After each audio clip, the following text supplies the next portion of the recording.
You're listening to Storage Nerds Podcast, where we unravel the best-kept secret of the real estate investing world, the storage industry. Join the grassroots guru in self-storage, Stacy Rossetti, in insightful discussions about finding, funding, and running these spaces, allowing you to yield the highest returns possible. Get your foot in the door on self-storage and discover how to properly purchase facilities, negotiate with sellers, and close the deal without worries. Start unpacking that investment wisdom with Stacy right now.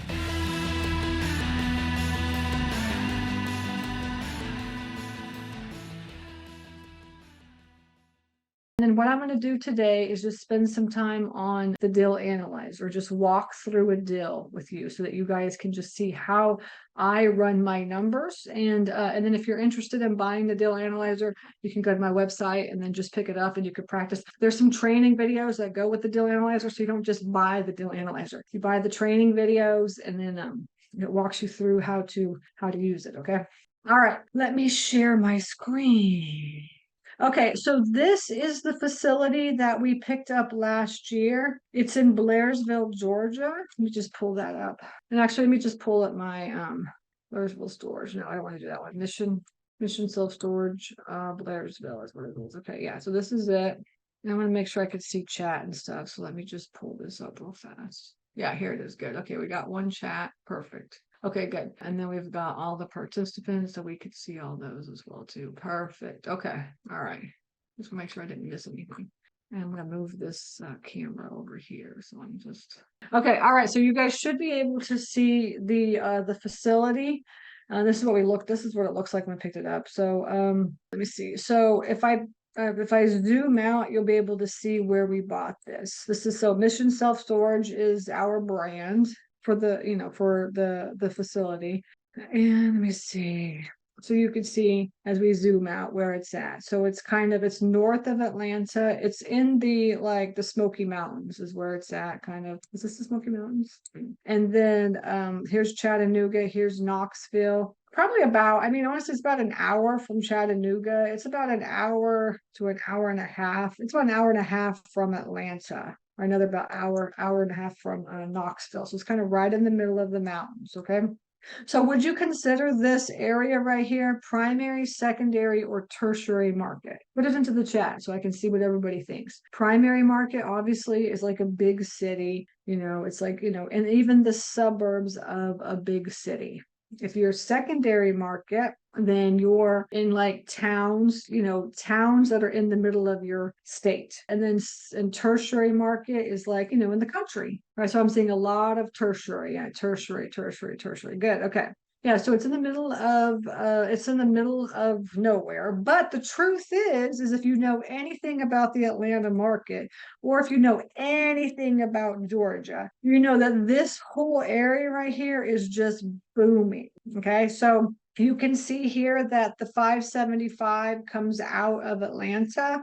We lived in Jasper. That's where we lived. And then it turns into the 515 right at Jasper. And then you take the 515 kind of up and it goes into Hiawassee. This area is actually gorgeous, beautiful up here. So I highly recommend going and visiting, get a little cabin in the woods. And so you can see, like here's a little cabins that you could get in the woods. Super nice. But so Blairsville, so we're right in between Blue Ridge and Blairsville. We're not quite in Blairsville, but the address is Blairsville. Okay. And you can see there's a big lake right here.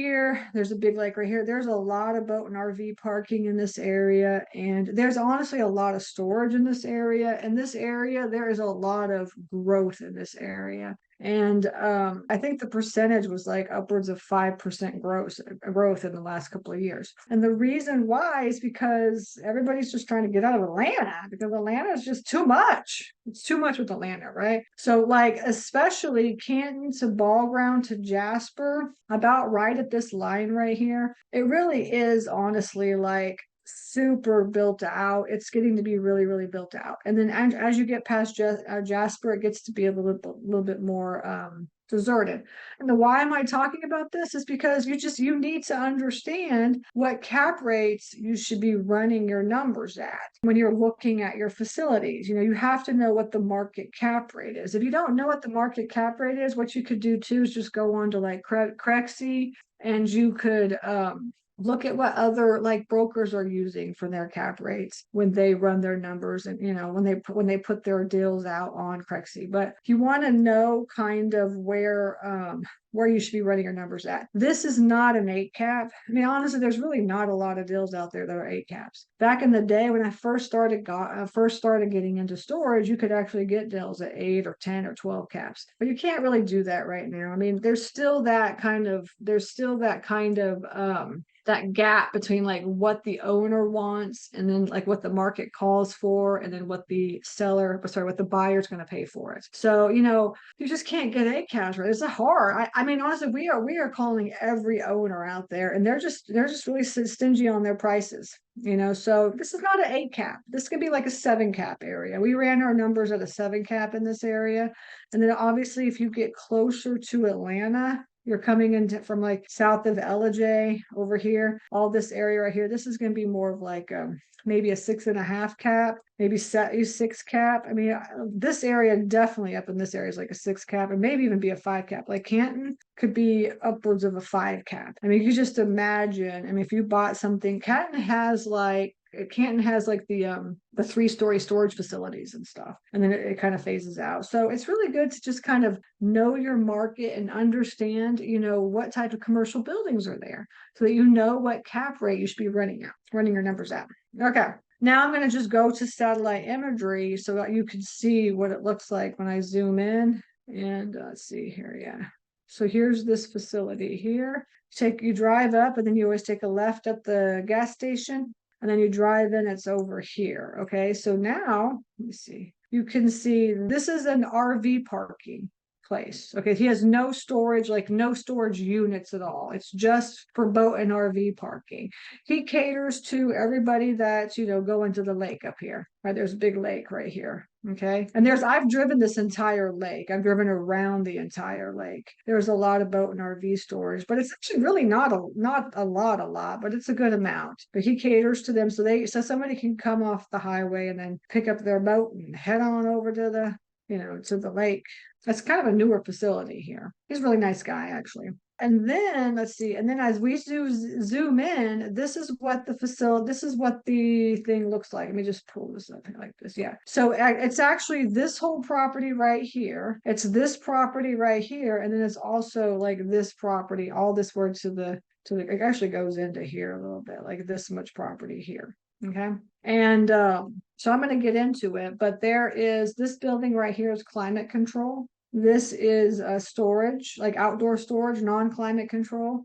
There's a house on the property right here, really nice house. And then there's a barn right here, like a big 400 square foot barn. All right. It's got a lot of crap in it, really, but it's like owner's crap that he's just like, no, I don't want this anymore. Okay. And then this is the storage. This is it. You drive up here on this little road here, and you can see this is the main storage area, the outdoor non-climate control storage. Now, also you can't see it, but there's a little house right here, little apartment. I'll show you pictures of it. It's actually an upstairs apartment with an office downstairs and a garage. Okay. So how did we find this facility? Can you guys guess? Put into the comments and guess. How do you think we found this facility? If you're following me, you know how we did this, right? But this was not a difficult facility to find, right? So driving. So remember I used to live in Jasper. So, I drove all the mountains. I drove all through. I know every storage facility in the North Georgia mountains because I drove like a million times trying to drive for storage and get facilities. But I see Zach is right, driving for storage. I drove and I tried to contact this owner several times. All right. And I could never, ever get in contact with this owner. But one of my virtual assistants, Nick, he called him up and got us in the door. So actually, really, like I've been through and drove past this facility quite often. But the truth of the matter is that really Nick I gave him my list, and then he started calling all these facilities. He's the one that got the foot in the door. So he's on my team. He's an acquisition specialist on my team, and he's the one that found this facility. Okay. So yeah, so this is it. So I just want to show you this. Now I'm going to skip on over here to this one here. I think everybody should be able to see this executive summary. Okay, so when we put together what happens with the acquisition specialist is they create a Google Drive folder, and then inside the Google Drive folder they always have like all the information that's needed in order for me to make a decision on, you know, the deal, or the student, whoever we're looking for, to make a decision on the deal. So he puts everything into a Google Drive folder, and then he also creates an executive summary. So we call these the executive summaries, which is basically everything that's in the folder in one summary. Because actually, I don't have a lot of time to be sitting there and opening up all these folders and stuff anymore. So I have everybody just make make a little summary here. So I'm going to go through what it looks like. And this is really just a lot of stuff that we look at when we look at whether or not we want to buy the facility. Okay, so you could see here that there's this is the little apartment area that I told you about. This is in the main section right here. So here's the main section. And so we just, there's like an apartment up here. We have not rented this apartment out because when Pete goes up to work in the, at this facility, he just stays there. When he goes into Georgia, he basically just stays in the apartment. But we are going to get to the point where we will rent this thing out. We'll probably get like $700 or $800. It's a very big apartment. It's a one bedroom apartment. There's like, you walk upstairs, there's a living room, there's a dining room and a kitchen, and then there's also a bedroom and a bathroom. And it's quite large, and a laundry room. So it's quite large, actually. And the owner was living in this apartment. That's where he was living. Okay, so, and then this is the office. You can walk into the office. And this is where the owner sat and worked every day. He just sat in his office and like managed this thing. This is the only facility that the owner had. That's it. And he got up every day, sat in his office, and managed his facility. And then this is the little garage area. Now, when we bought this facility, I'm telling you, this owner, he had like 3 storage units packed with crap, plus the storage facility packed with crap, and the barn, which was packed with crap. So, and he had like all kinds of stuff all over the, the whole place. So he really had a lot of stuff, is what I'm saying. One of the terms of us closing on the facility is that he had to get all his stuff out. Okay. He had to get everything out, but we gave him till the end of the year. So we closed on August of last year, like towards the end of August. And we gave him till the end of the year to just give all his stuff out. But he did. He ended up getting all of his stuff out. The reason that he sold to us is because he had some health problems. He wasn't doing good. So he sold it to us, and that's why. Okay.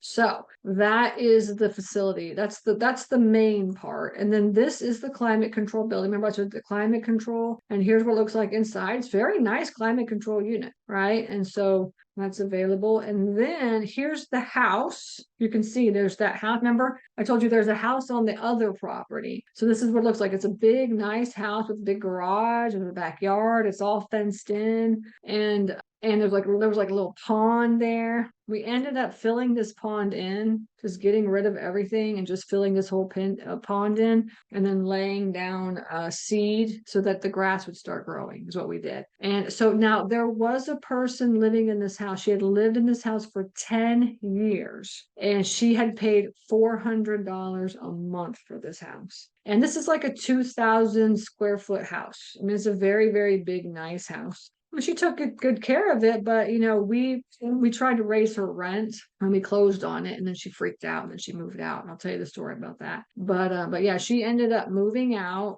This year she moved out, and then we renovated the entire house inside. Not like major renovations, just like rental renovations. But we painted it and put new carpet and whatever else needed to get the new lights and stuff like this is what we did.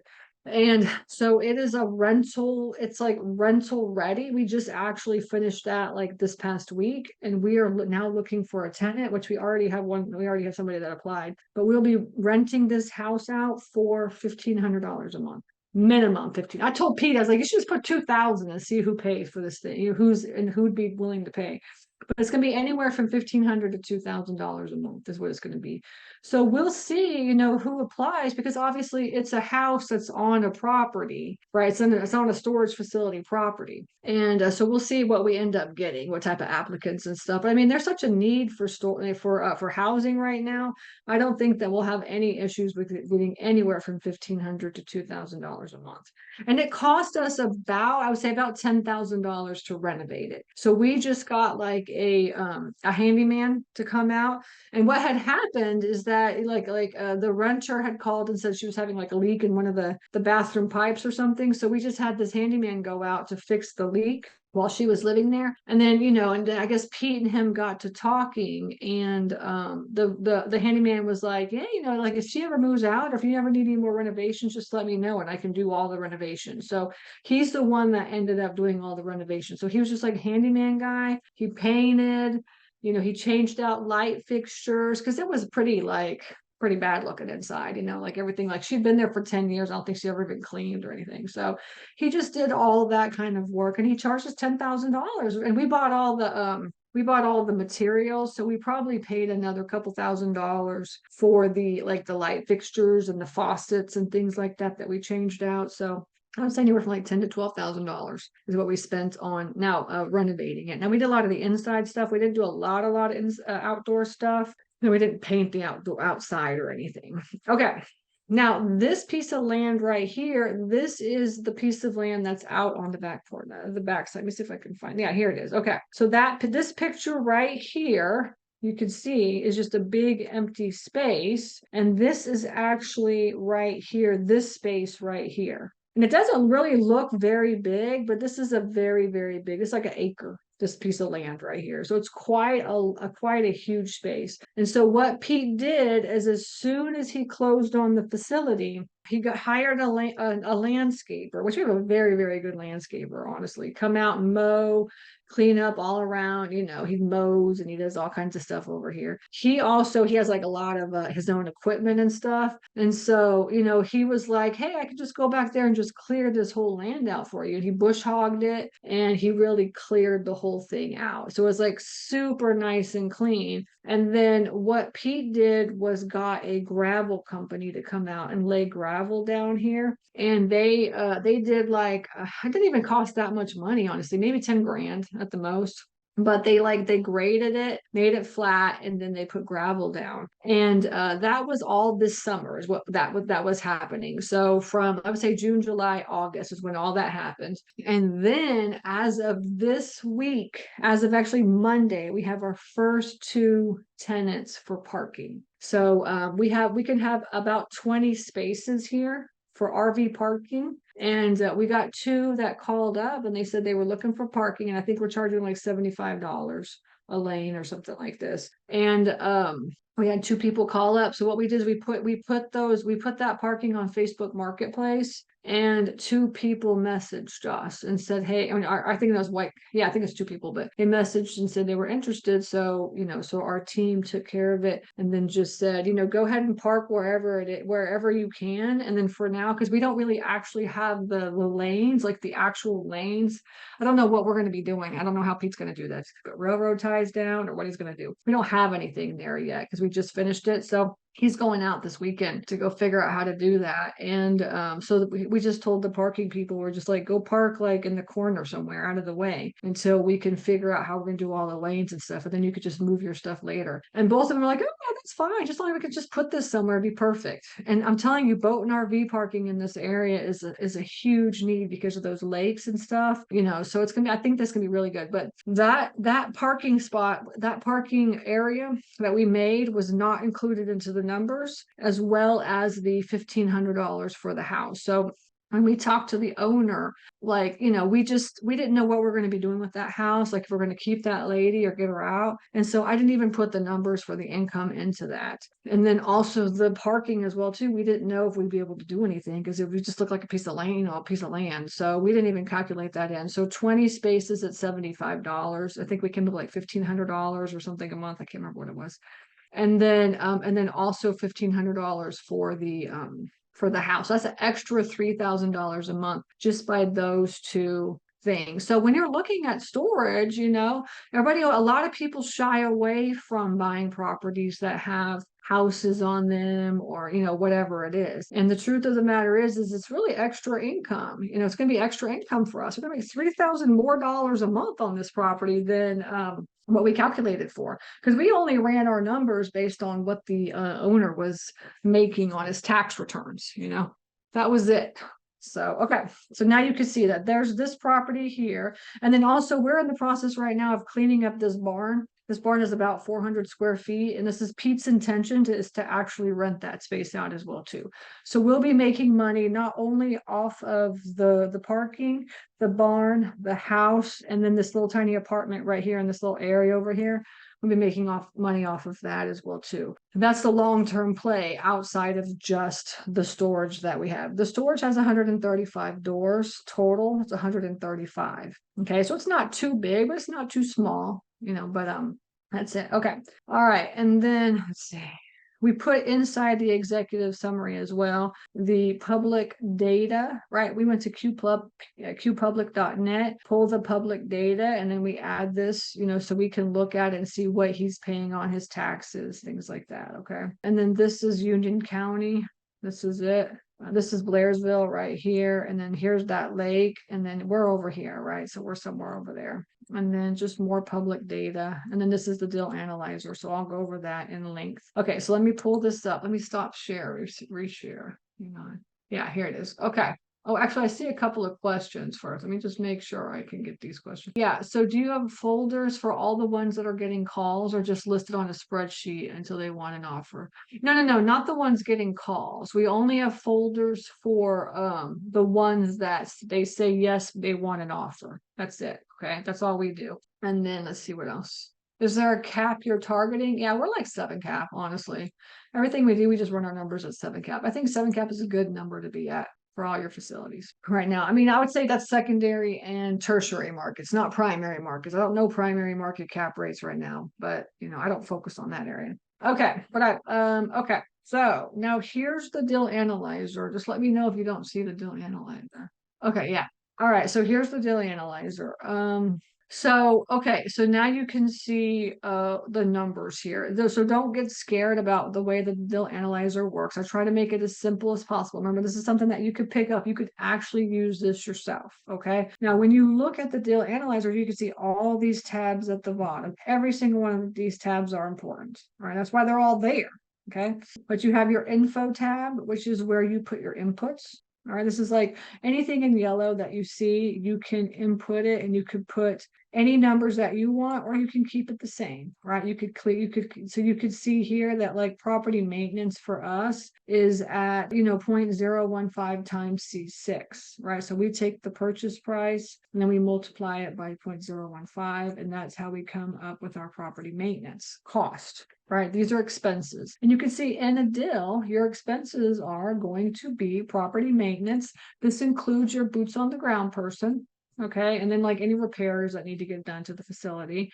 And then your staffing is at 7,400. This is the person that's answering your phones, maybe somebody that's helping with auction processes. And then your software, it's going to cost money for your software and it costs money for your merchant fees. So that's right here. And then you could see the formula, right? We get charged, 2.9%, right? Yeah, 2.9%. So that's where the formula comes from. If you get something cheaper, you could always change the formula if you wanted to. And then the marketing is another formula that we have right here, but you could always override this. So anything in yellow for expenses, like if you think, oh no, Stacy's expenses are like way too high, I could do it cheaper, then do it cheaper, change your numbers and do whatever you want.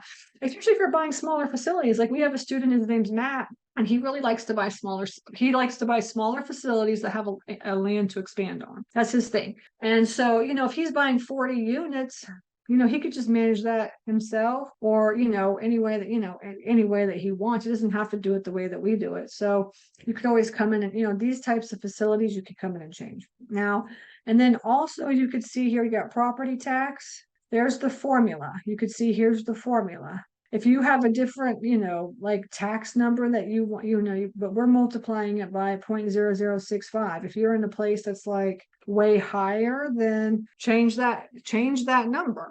But this is on average kind of statewide. I mean, not nationwide where everybody's at. And this is where all of our states are. Southeast is kind of where we're at. If you happen to buy something in California or in Texas, maybe the number is better. Okay. And then the utilities is a formula. You can see that it's 600 and then it's times 6 times C13. Okay, so that's by how many units. That's how he's doing it. And then the insurance is the same way by C13, how many units. This is kind of the formula that we're coming up. But then you could override it. You can always override it and see if you find something that's cheaper or more expensive. If you happen to be in Florida, insurance may be more expensive. If you're buying something in South Texas, insurance may be more expensive. Louisiana, like we have a student in Louisiana that's picking up like a $2 million facility. I mean, his insurance like $18,000 a year. It's in Louisiana, so he's got to override that number. Okay. All right. So, and then let's see what else. And then here's the inputs. Now, when we run our numbers in 3 different ways. Current is like as is right now. What is it making? Potential is taking it from not full to full, right? So you could see it's at 46% vacancy, and our goal is to get it to 8% vacancy. Okay. And then the after updates really is like opportunity. Okay. We want to get it to 89 cents a square foot, right? And 8% vacancy. So how does that look? Okay, how does that look? We run our numbers in 3 different ways: current, potential, and after updates. Okay, and then you can see here that there's a current, there's a potential, and after updates valuation. Once you input all your numbers here, right? Once you input all your numbers, then you just have your valuation. So you could see what your NOI is. You can see, what your income's going to be. You could see you can look at all the numbers here, equity, this kind of stuff. So currently, this is what we'd make with, if we got it full without raising any rents. If we're just like, okay, we're going to just keep it status quo, and all we're going to do right now is we're going to just get it full. Like we're going to market until we can get it full. Then that's what this is. All right.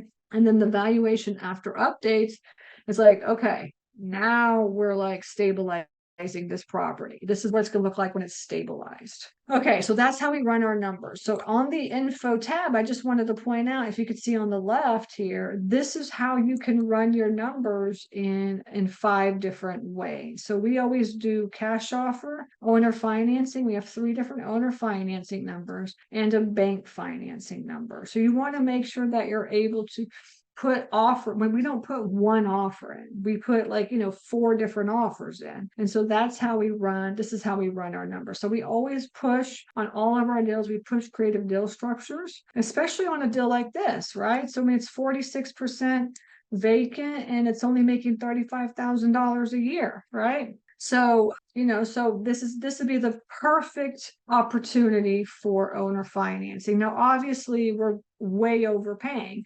I'm buying this at a -1 cap rate, even though we're running our numbers at a 6 cap, right? I'm buying it at a -1 cap rate.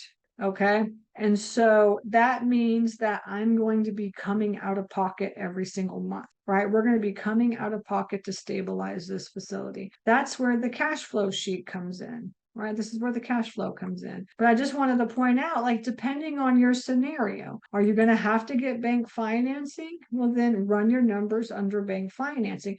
What if the owner says no?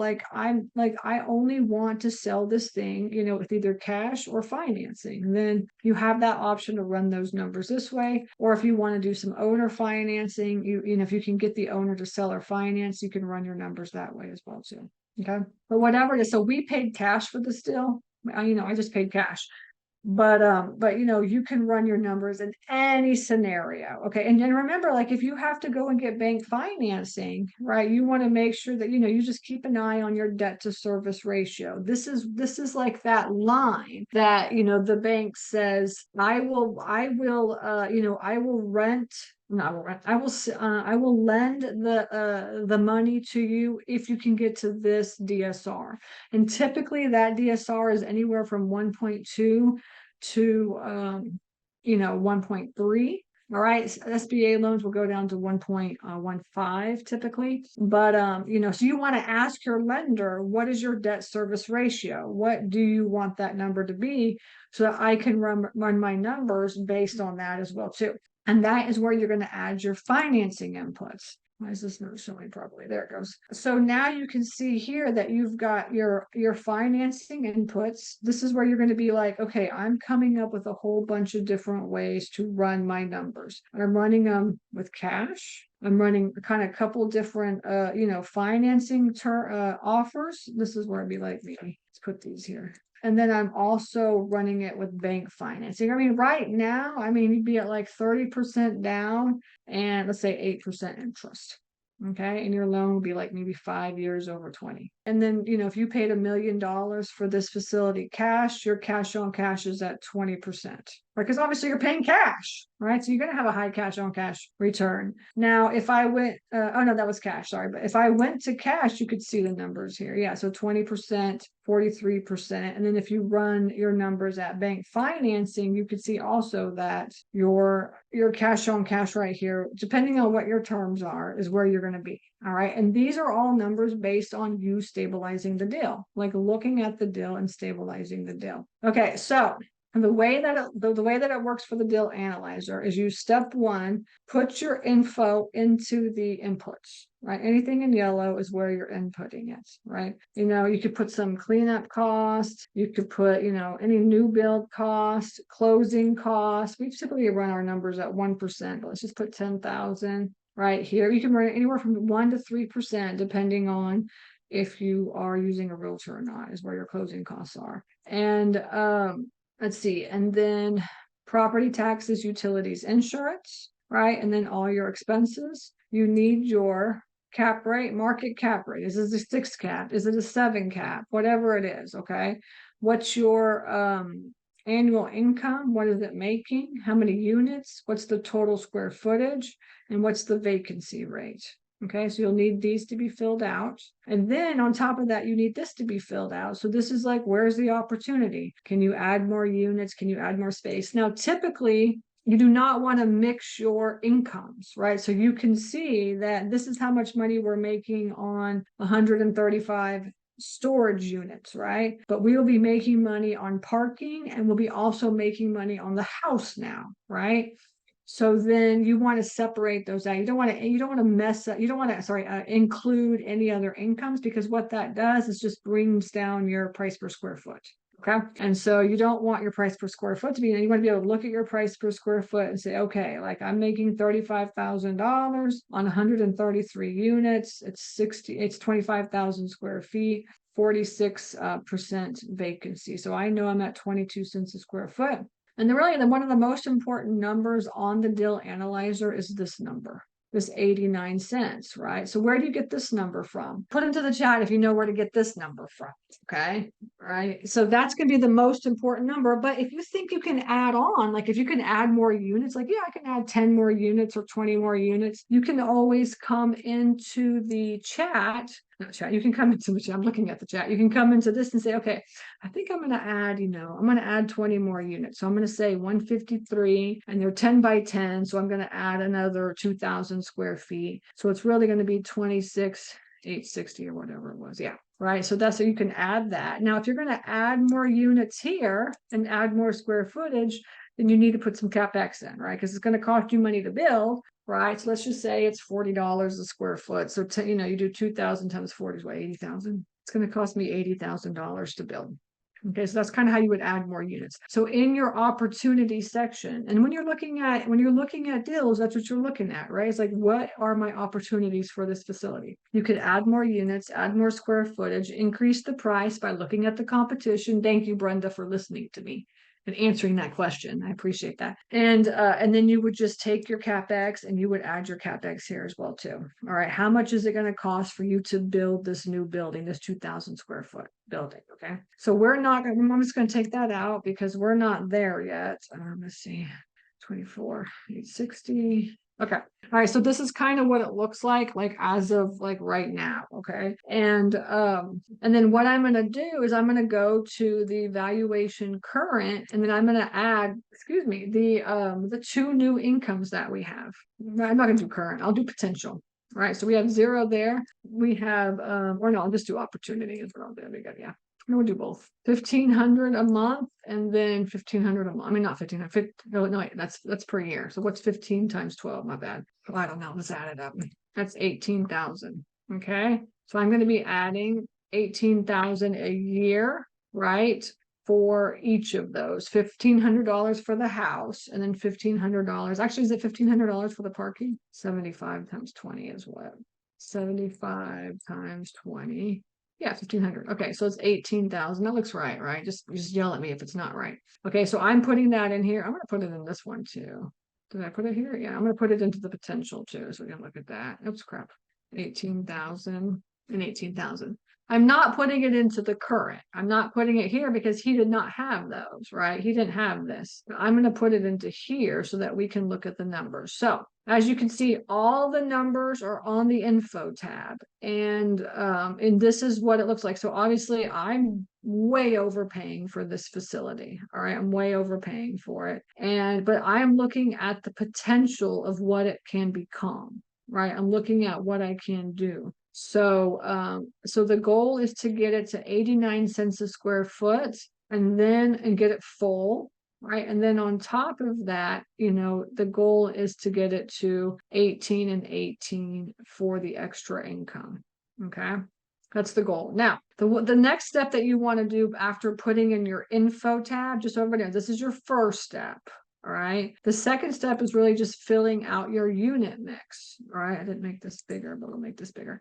But so your unit mix is where you're going to come in and you're going to put every single size of outdoor, indoor, whatever it is, parking, blah, blah, blah, whatever you have, you put those all in here and you add this up. You don't put any square footage in for parking because remember, it screws up the square footage, but you can put in your parking here so you can keep track of it, right? You don't really go by square feet on your parking, right? Parking is per lane is what it is. Okay, so you can see these are the number of units I have. This is the total square footage, right? So it should, this number, my bad, why is it doing that?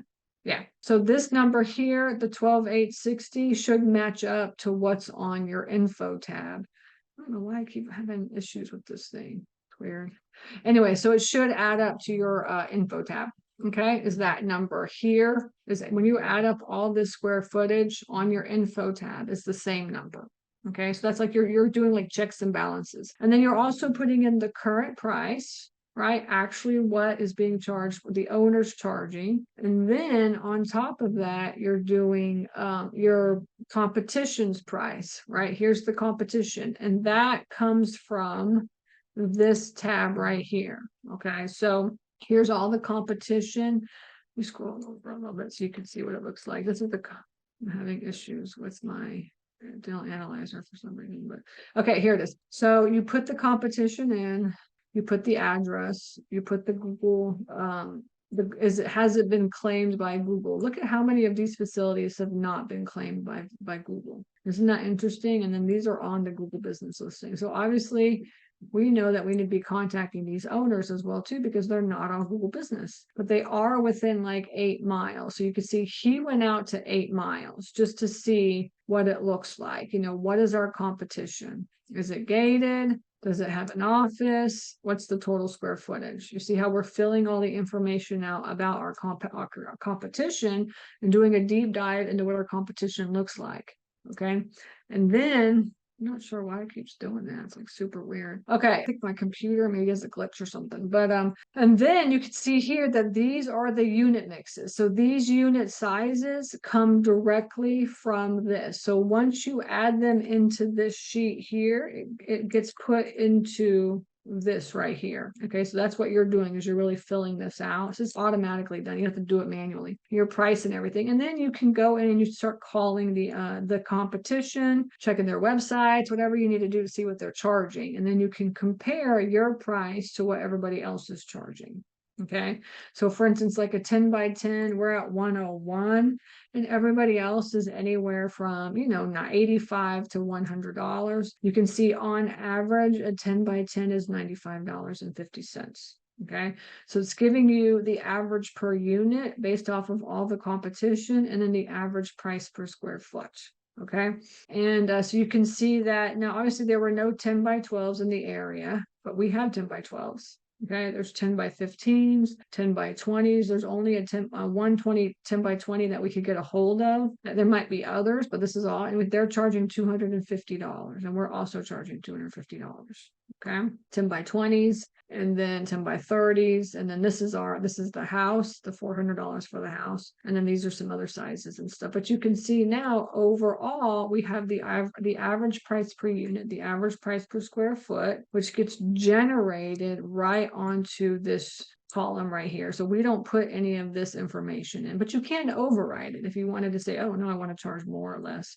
That's what the yellows are for. It's just let you know that you could always override something if you want to.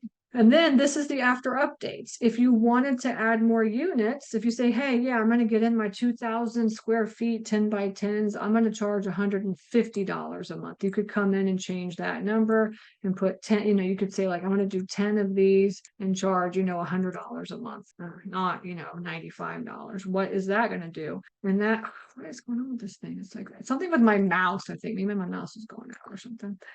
But you could go and you could change the number. You could change whatever you need to do. So you could look at your numbers that way as well. All right. Oops, I just clicked on this. And then this is numbers currently filled. This is actually your like physical occupancy, and your like, I guess economic occupancy. What are they actually, how many units are actually filled and what are they making money off of? It's not working. I apologize for that. I'm not sure why it's not working, but okay. All right. So that is that. So we filled all this out. Let me go back and Control Z this so it's the right number. Yeah, take this out. So this is basically what it looks like, right? We've filled out the unit mix. We've filled out the competition. We have filled in our financing term. The next step is to fill in our financing term. So it's like, okay, what are we willing to pay for this deal? Based on the numbers that the owner's given to us, this is how we run our, this is how we look at our terms. Are we going to have to get it financed? Okay. So then we need to make sure that the numbers work here. Right. We're also going to try and get it owner financed. Right. So what we do, you can see how I do it here is we do 10%, 15, and 20% down. And then the more you put down, the less your interest rate is. So 3%, 5%, whatever it is that you want to do. You could say 3, 4, and 5% is what you could do. Okay. So if I give you 10% down, I'll pay 5% interest. If I give you 20% down, I'll pay 3% interest. Now, these numbers obviously are just, whatever, typically now I think we do 5, 6, and maybe 7% interest. Because people want to do that. But if I paid $1 million for this deal and put 10% down at 7% interest, I would have a 136% cash on cash return. I'd have a loan of $900,000 and a down payment of $100,000. Right? You see the interest that the owner would make is $538,000 in 10 years. So this number right here, like the total paid and the interest right here, these two numbers are kind of what we push on the magic letter. So the magic letter is the letter that we send out the offer letter. And that's where we spell these terms out. And then let's just say you do something where, like, let's just say you pay, let's just say I offered $2 million. It would show, that's 200,000. Okay. You would show, let's see what a really good deal. Let's do $5 million because this is a great deal. So that's why it's not working. But let's just say I paid $5 million for this deal. So, okay. So now you can see how it turns red, right? It's going to tell you like your monthly payment is $35,000. You're at a negative 35% cash on cash return. This is not a good deal. Red is not good. So you have to sit there and play around with the numbers essentially to come up with, what numbers would work for you. And everybody's different. right? Everybody's different on their numbers and stuff, but we typically for owner financing do 10, 15, and 20% down, 5, 6, 7% interest is what we do. And this is kind of the offer that we would make, and we'd say like, okay, we'll pay you $1 million cash. That's a 20% 23% cash on cash return. But if you own or finance, and leverage that money, then, you'll get a better cash on cash return. Or if you have to go to the bank and get a loan, it's a 53% cash on cash return. Okay. Now remember, this facility is only making $35,000 and I'm paying $1 million for this facility. It's valued at only $115,000, negative $115,000. You could see that, right? So I'm way overpaying for this facility. All right. So I'm betting that I'm going to be able to stabilize this facility. Okay. That's what I'm doing because I know that in the end, I'll be at $3.3 million when I sell. Okay, based on trying to get it to 89 cents a square foot and getting the parking done. And the parking in the house doesn't add a lot, but getting it full because it's only at 46% full right now, or vacancy, sorry. Okay, so then what you could do, and then you look at the cash flow, right? So you could see here. And so then this is the cash flow tab, which is really basically the first top right here is what's showing you what's going to go on to the magic letter. The magic letter is where we spell out these are our offers, right? Our purchase price, our monthly payment, our interest rate, our terms of loan, our down payment, our total interest, and our net amount to the owner. Okay. And so this is basically where we're saying like, okay, what kind of a monthly payment do you want? Look here. What kind of an interest rate are you interested? Look here. What kind of terms of loan? Sometimes they want 5 years or 3 years, sometimes it's interest only. Sometimes it's fixed interest. These are fixed interest. I'll show you how you could change it to interest only. But, your down payment, right? This is what you're going to get for your down payment. Over the course of 10 years, you are going to make between $330,000 and $530,000 by financing this deal to us. All right. So you'll come out of, you'll make $1.3 million to $1.5 million if you owner finance it. All right. So they get to see all the different terms. They get to see it. And then we take the valuation, which is our cash flow, right? So you can see depending on what type of deal that they take. So if it's cash, owner financing 1, 2, 3, or bank financing, these are going to be your valuation current numbers. This is when you close on the deal, this is where your numbers are going to be. And after you get everything stabilized, this is where your numbers are going to be. Okay. So if we had to go get bank financing, you would have to come out of pocket $6,530 every single month, right? And your cash on cash is negative 25%. But after you stabilize the property, your cash on cash is 53%, and you're making $13,000 a month. All right, so you'll make $23,000 gross. Your operating expenses are $3,600. Your NOI is $19,673, minus your mortgage payment of $58.55, and the $13,810 is where your income is, which is $53. Remember, we're just pulling the terms over here. If you switched your terms up and said, 40% down and 9% interest, whatever you can get, you click on the cash flow, then you could see that it's changed to 40% cash on cash return, and your net income has come out a little bit different. Okay, so that's kind of how it looks, so you're looking at both your current and then your after updates. Okay, and then the question is, how much are you willing to come out of pocket in order to, buy the property? Okay, now obviously this is a severely mismanaged facility, so the question is, would you be willing to buy something like this? Okay. And then this is why we chose the cash. We chose the cash option, and I just ended up raising the money, and then we just bought it with cash. Because he wanted $1 million. He did not want to own or finance. He only wanted to either to go to you to go to a bank or to pay cash. And so I opted for the cash and just raised the money is what I did. But you can see here, like we were making $3,000 a month, in the beginning, it's 30, our expenses are $3,600. So we're coming out of pocket, $675 a month is what we're doing. All right. So we're just barely breaking even on this facility. Right. But the goal is, right, to make $23,000 a month, all right, expenses are still the same. They're not going to change what, so 3,600, your NOI is 19,000, and then your net income is 19,000. So it's 23% cash on cash return. Okay, so that's kind of how we do it. Now, obviously, a bank is not going to finance this. So you'd either, because it's not making the money, right? So I'd either have to do cash or I'd have to get owner financing. He didn't want to owner financing, so I decided to just raise the money myself. Okay, now these terms right here, all these terms right here, they flow to the offer letter. So here's the offer letter. Okay, and so this is the magic letter that you can just print right from the deal analyzer. And now it's showing it's a cash offer of $1 million, or you can owner finance it and make anywhere from $330,000 to $500,000 if you owner finance it. And so we kind of lay it on the line and just give it to them so they can see exactly what they could be making if they work with us. And it just says like, look, these are just, all terms are negotiable. Let's meet on Zoom and I schedule a call on Zoom. Let's discuss this, and so this is why I do so many Zoom calls. It's exactly because of this. I mean, I have at least several Zoom calls a week with owners because we send out so many offers and then they just want to hop on Zoom and talk about it, So this is the magic letter is what this is. Overall, you could see here that you're inputting all your information, you're adding your unit mix, adding your economic and economic occupancy and physical occupancy.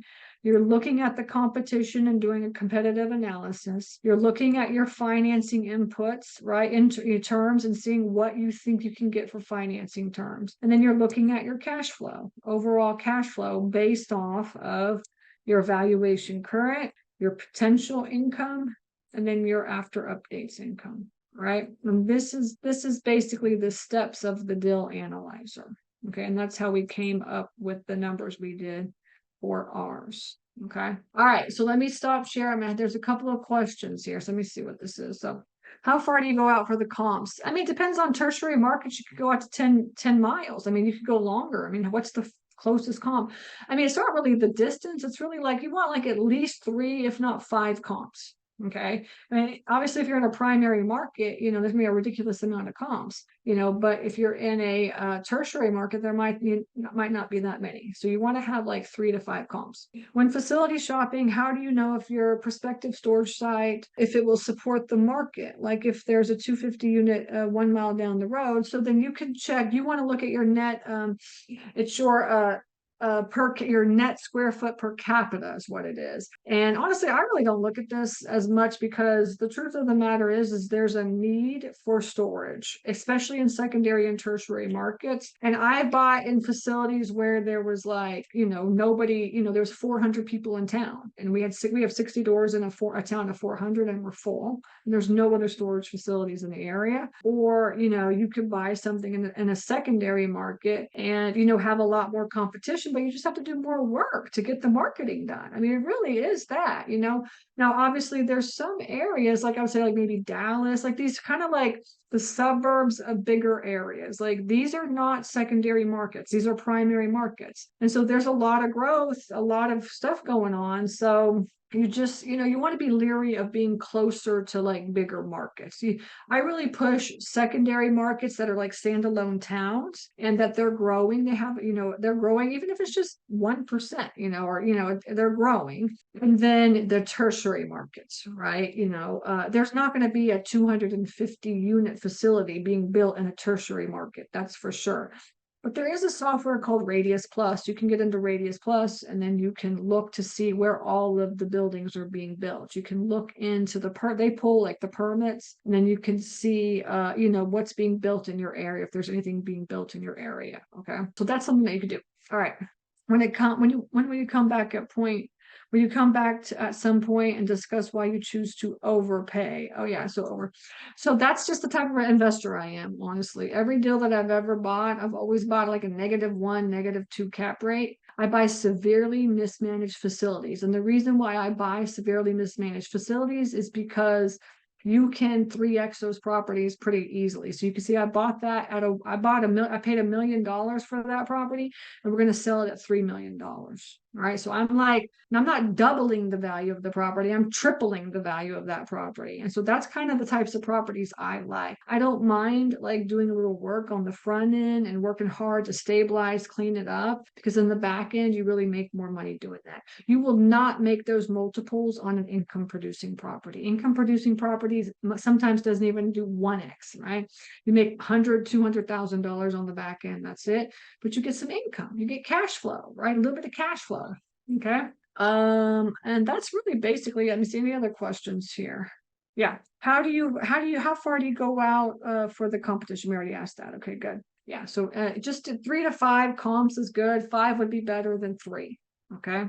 Okay, good. Awesome. All right. So thank you so much for hanging in there until the end. Now you see the deal analyzer, and then you can just, if you're interested in buying the deal analyzer, I'm telling you, this thing is awesome. All you have to do is just go to stacyrossetti.com. And then once you get to the website, just click on the deal analyzer and you can purchase it right there. Okay. So, and then also everything else that you need for About Me is there. So you've got the Storage Nerds coaching program. Everything is right here. The turnkey acquisitions or the coaching program, the deal analyzer is right here. My podcast is right here, and my course is right here. So anything that you need, just check it all out on the website. Okay. All right. I appreciate your time. Take care. Bye. Thank you for joining us for this episode of Storage Nerds. Hope this informative conversation inspired you to go out there and jump into this highly profitable business venture that people rarely talk about. Get more tips on storage space investing at www.stacyrossetti.com. Don't forget to subscribe to the show and leave a rating. Together, let's build that thriving passive income one storage space at a time. Until next time.